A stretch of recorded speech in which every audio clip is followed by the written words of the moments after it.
ಬಿಜೆಪಿಯವರು ಎನ್ಐಎ ತನಿಖೆ ನಡೆಸಬೇಕು ಅನ್ನುವಂಥ ನನ್ನ ಮುಖನೇ ಕಾಣ್ದಂಗೆ ಮಾಡಕ್ ಬಿಟ್ರೆ ಬಿಜೆಪಿಯವರು ಎನ್ಐಎ ತನಿಖೆ ನಡಿಬೇಕು ಅನ್ನುವಂಥ ಆಗ್ರಹವನ್ನು ಮಾಡ್ತಿದ್ದಾರೆ. ಈಗಾಗಲೇ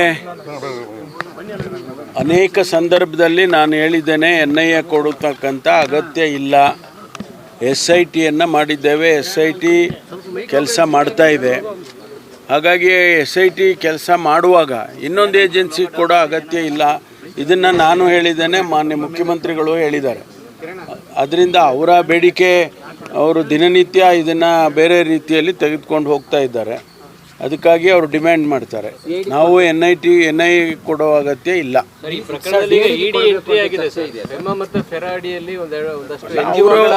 ಫಂಡ್ ಇದರಲ್ಲಿ ಇನ್ವಾಲ್ವ್ ಆಗಿದೆ, ಈ ಷಡ್ಯಂತ್ರ ಮಾಡಲಿಕ್ಕೆ ಫಂಡ್ ಬಳಸಿದ್ದಾರೆ ಅನ್ನೋ ಕಾರಣಕ್ಕಾಗಿ ಅದೊಂದು ತನಿಖೆ ಶುರುವಾಗಿ ಅವರು ತನಿಖೆ ಮಾಡ್ಕೊಳ್ಳೋದು ಮಾಡ್ಕೊಳ್ಳಿ. ಅವರು ತನಿಖೆ ಮಾಡೋದಕ್ಕೆ ನಾವು ಬೇಡ ಅಂತ ಹೇಳೋಕ್ಕಾಗುತ್ತಾ? ಅವ್ರದ್ದೇ ಬೇರೆ ಆ್ಯಂಗಲಲ್ಲಿ ಮಾಡ್ಕೊಳ್ತಾಳೆ. ಹಣಕಾಸಿನ ವಿಚಾರ ಇರ್ಬೋದು, ಬೇರೆ ಇರ್ಬೋದು, ಅದನ್ನು ಮಾಡ್ಕೊಳ್ತಾರೆ ಅವರು. ಸರ್, DCM ಅವರು ನಾನು ಹೇಳಿದ್ದಾರೆ, ಈ ಧರ್ಮಸ್ಥಳ ಪ್ರಕರಣದಿಂದ BJP ಅವ್ರದ್ದೇ ಷಡ್ಯಂತ್ರ ಇದೆ ಅಂತ ಹೇಳಿದ್ರು. ಅವ್ರಿಗೆ ಬೇರೆ ಏನು ಮಾಹಿತಿ ಇರ್ಬೋದು.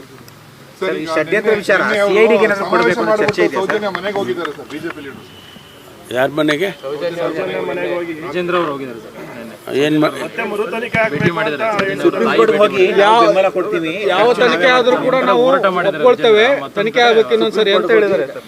ನಾನು ಇಷ್ಟಕ್ಕೆ ಮಾತಾಡ್ತಾ ಇರೋದು, ಧರ್ಮಸ್ಥಳದ ವಿಚಾರದಲ್ಲಿ ನಾವು NIA ಕೊಟ್ಟಿದ್ದೀವಿ, ಸಾರಿ SITಗೆ. NIA ಕೇಳ್ತಾ ಇದ್ದಾರೆ, NIA ಕೊಡೋದಿಲ್ಲ. ಆಯಿತಾ? ಬೇರೆ ತನಿಖೆ ಮುಗಿಯೋವರೆಗೂ ಕೂಡ ನಾವು ಯಾವುದನ್ನು ವಿಚಾರಗಳನ್ನು ಹೇಳೋದಕ್ಕೆ ಬರೋದಿಲ್ಲ. ಪದೇ ಪದೇ ಹೇಳ್ತಲೇ ಇದ್ದೀನಿ ನಾನು. ಯಾಕೆಂದರೆ ತನಿಖೆಗೆ ತೊಂದರೆ ಮಾಡಬೇಕು ಅಂತಂದರೆ ಅದೆಲ್ಲ ಆಗ್ಬೋದು. ಆದರೆ ಇವರ ಉದ್ದೇಶಗಳು ಏನಿದೆ ಗೊತ್ತಿಲ್ಲ ನನಗೆ. ತನಿಖೆ ತೊಂದರೆ ಮಾಡಬೇಕು ಅಂತಿದ್ದಾರಾ ಇವರು?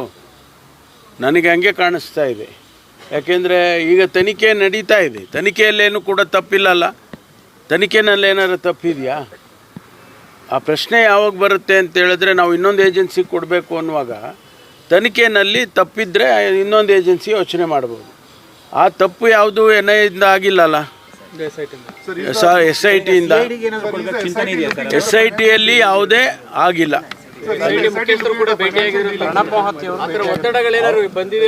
ಇಲ್ಲ ಇಲ್ಲ, ಆ ರೀತಿ ಏನಿಲ್ಲ.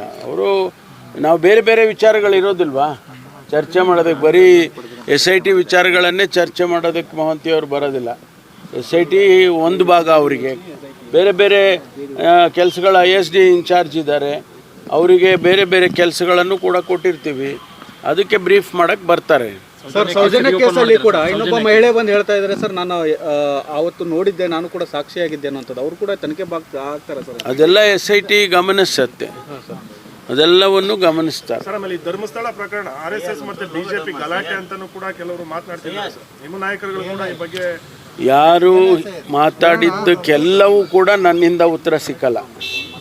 ಅದಕ್ಕೆ ನಾನು ಪ್ರತಿಕ್ರಿಯೆಯನ್ನು ಮಾಡೋಕ್ಕೆ ಹೋಗೋದಿಲ್ಲ. ನಮ್ಮ ಕೆಲಸ ಏನಪ್ಪ ಅಂತ ಹೇಳಿದರೆ, SIT ಮಾಡಿದ್ದೀವಿ, SIT ತನಿಖೆ ಆಗಬೇಕು, ವರದಿ ಬರಬೇಕು. ಅದು ಬಿಟ್ಟು ಬೇರೆ ಏನಕ್ಕೂ ಕೂಡ ಅವರು ಏನೋ ಹೇಳಿದ್ರು, ಇವರೇನೋ ಹೇಳಿದ್ರು, ನಾನು ಒಬ್ಬ ಗೃಹ ಸಚಿವನಾಗಿ ನಾನು ಅದೆಲ್ಲದಕ್ಕೂ ಕೂಡ ರಿಯಾಕ್ಟ್ ಮಾಡಕ್ಕೆ ಹೋಗೋದಿಲ್ಲ. ಬಿಜೆಪಿಯವರ ಹೋರಾಟಕ್ಕೆ ವಿದೇಶದಿಂದ ಹಣ ಬರ್ತಿದೆ ಅಂತ ಹೇಳಿ, ಅದ್ರ ಬಗ್ಗೆ ತನಿಖೆ ಆಗುತ್ತಾ ಅಂತ? ಈಗ ಅವರು EDನವ್ರು ಬಂದಿದ್ದಾರೆ ಅಂತ ನೀವೇ ಹೇಳಿದ್ರಲ್ಲ.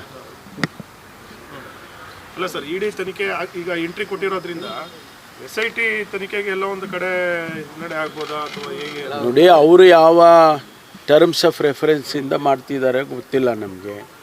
ಅವರು ED ಯೂಶ್ವಲಿ ಬರೋದು ಹಣಕಾಸಿನ ವಿಚಾರದಲ್ಲಿ ಬಂದಂಥ ಸಂದರ್ಭದಲ್ಲಿ. ಅವರು ಯಾವ ಆ್ಯಂಗಲಲ್ಲಿ ಮಾಡ್ತಾರೋ ಅವ್ರು ಮಾಡ್ಕೊಳ್ಳಿ, ನಮಗೆ ಅದಕ್ಕೇನು ಸಂಬಂಧ ಇದೆ?